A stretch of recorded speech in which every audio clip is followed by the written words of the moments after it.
పాండవులకు కౌరవులకు ఇరు వర్గాల మధ్య అంతర్గతంగా రగులుతున్న వైర్యాన్ని తొలగించేందుకు ఆ ఉద్దేశంతో ద్రోణుడు కౌరవుల్ని పాండవుల్ని ఇద్దరిని కలిసి వెళ్ళమన్నాడు. అలాగైనా కౌరవులు పాండవులు ఒకే వైపున పోరాడి వాళ్ళ మధ్య సోదర బంధాన్ని బలపరుచుకుంటారని ఆయన ఆశించాడు. గురు దక్షిణగా ద్రుపదుని బంధించి తీసుకుని రండి, వాడిని నా కాళ్ళ దగ్గర పడేయండి అని అన్నాడు. అదెంత పని ఆచార్య, ద్రుపదుని మీ కాళ్ళ దగ్గర పడేస్తాను, మాకు పాండవుల సహాయం అవసరం లేదని చెప్పి దుర్యోధనుడు ద్రుపదుని దగ్గరికి వెళ్ళాడు. కౌరవులందరూ కలిసి ద్రోణాచార్యునికి కలిగిన అవమానానికి ద్రుపదుని గర్వభంగం చేరనే ఉద్దేశంతో పాంచాల దేశం మీదకి దండయాత్రకు బయలుదేరారు. హస్తినాపురం నుండి పాంచాల దేశానికి రాజపుత్రులు దాడి చేయడానికి వచ్చారని తెలిసిన ద్రుపదుడు యుద్ధ సన్నాహాలు చేశాడు. హస్తినాపుర క్షత్రియ వంశానికి వాళ్ళ రాజగురువైన ద్రోణునికి ఇద్దరికి ఒకేసారి బదులు చెప్పాలనుకున్నాడు. సాయంత్రం అయింది. కౌరవులు 100 మంది తిరిగి ద్రోణాచార్య దగ్గరికి వచ్చారు.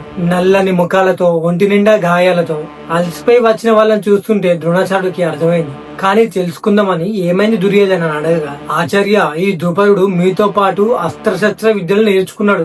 మీరు అన్నట్లుగా ద్రుపదుడు చాలా శక్తివంతుడు, ఖచ్చితంగా మీకన్నా శక్తివంతుడే అనిపిస్తుంది. అతని సైన్యాన్ని చూసినప్పుడే మేము సగం తెచ్చాం, వానితో పోరాడలేకపోయాం, వాడిని ఎవడూ జయించలేరని దుర్యోధనుడు అన్నాడు. ఆచార్య, మీరు అనుమతిస్తే నేను వెళ్లి అతగాన్ని తీసుకొని వస్తానని అర్జునుడు అన్నాడు. ఎంతమంది సైన్యాన్ని వెంట తీసుకొని వెళ్తావు అర్జున అని ద్రోణాచార్యుడు అడిగాడు. ఎంతమందా? నా సైన్యం, నా బలం, నా భీముడే.